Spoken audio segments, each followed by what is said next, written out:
The IPL season is on and we are in the midst of a cricketing frenzy. Now, I've always believed you should look at cricketers' careers and how they plan their careers. And in this video, I'm going to take some very interesting examples of the kind of revenue streams cricketers have built after they have retired. As all of you will know, a cricketer's peak is still about 35 or 40 years of age. And earlier, what used to happen is they would get a job with the railways or a public sector bank or have a nominal pension from the BCCI. But now a lot of cricketers are raking in the moolah after the age of 40 years. And it's very interesting that professionals like you and I can learn so much from them in how to set up alternate revenue streams. Now, before we start this video, do subscribe to the channel and click on the bell icon. Now, in this video, I'm going to talk about 5 revenue streams or 5 different ways cricketers are owning up and raking in the moolah. So let's get started. The first one and the most common one you will think of is advertisement. So if you look at brand endorsement, Sachin Tendulkar, even after retiring, nearly 10 years after he's retired, endorses about 10 plus brands every year. Dhoni retired in 2019, endorses about 15 plus brands every year. But to be honest, these endorsements come only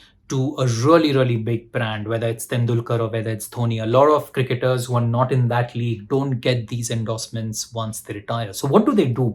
Very interestingly, they take up social media. So if you see Aakash Chopra, he runs channels where he gives his commentary on various incidents and anecdotes across YouTube, across various other social media channels. And he has a following of over 30 lakhs on his YouTube channel. If he has activated YouTube revenue, ad revenue, he is making more than a few crores every year. So that is revenue stream number 1. The revenue stream number 2 is in terms of considering commentary and looking at the world of entertainment. Now, for a lot of cricketers in the past, commentary used to be a natural course, but commentary is not just reserved for the really big cricketers. If you look at a lot of Ranji champions and Ranji legends, they have moved into commentary full time. You have Rohan Gavaskar, you have Amol Mazumdar, Murli Kartik. You hear them giving commentary when India is touring outside in the IPL and even in the Ranji Trophy matches. So the space for local cricketers has increased a lot more. But the interesting move is actually the shift to entertainment. So if you look at Saurav Ganguly, he used to host a hit series on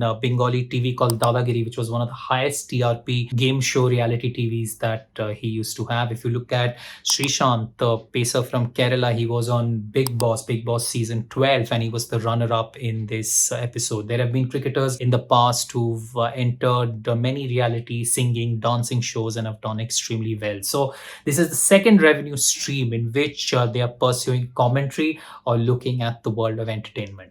The third way is in which a lot of cricketers consider coaching because they have a lot of experience in it and move into the world of administration. So let's start with the world of administration. Saurav Ganguly is currently the BCCI chief. If you look at the selection committee, it's all led by ex-cricketers. MSK Prasad, Abhay Kuruvilla and Debashish Mohanty are the current part of the selection committee. So a lot of them have moved into administration. If you look at the world of coaching, Rahul Dravid, Anil Kumble, Ravi Shastri have all been coach of the Indian men's cricket team at some point of time. You also have various other legendary players, Harbhajan Singh, Anil Kumble, who are also mentors for their various IPL teams, and they've gone into this world of coaching.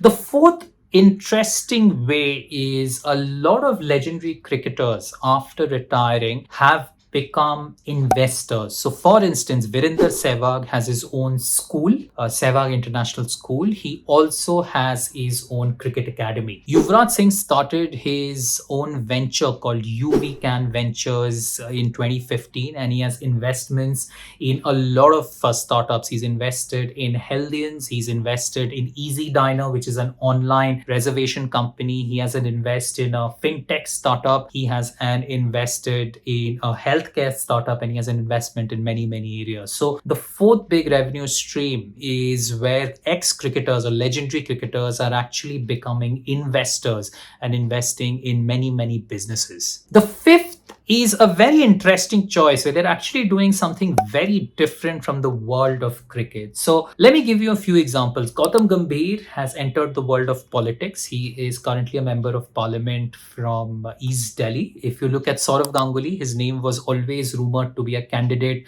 for Bengal's CM when the elections were held a year back. If you look at Imran Khan, he is the Prime Minister of Pakistan. As I shoot this video, he's still the current Prime Minister of Pakistan. And if you look at someone like Curtly Ambrose, the legendary West Indies pace bowler, if you remember of the 90s, he would dread fear into the minds of other cricketers. He's become a guitarist, a gentle guitarist. So this is completely different from what they used to do in the world of cricket. So with this, we come to the end of the video in terms of what are the alternate directions or how do cricketers make money once they have retired. I hope this gives you some ideas in terms of what you can also do with your career. So drop your thoughts in the comments box and I will try and respond to as many as I can. But before we finish the video, do subscribe to the channel and click on the bell icon. Till next time, take care.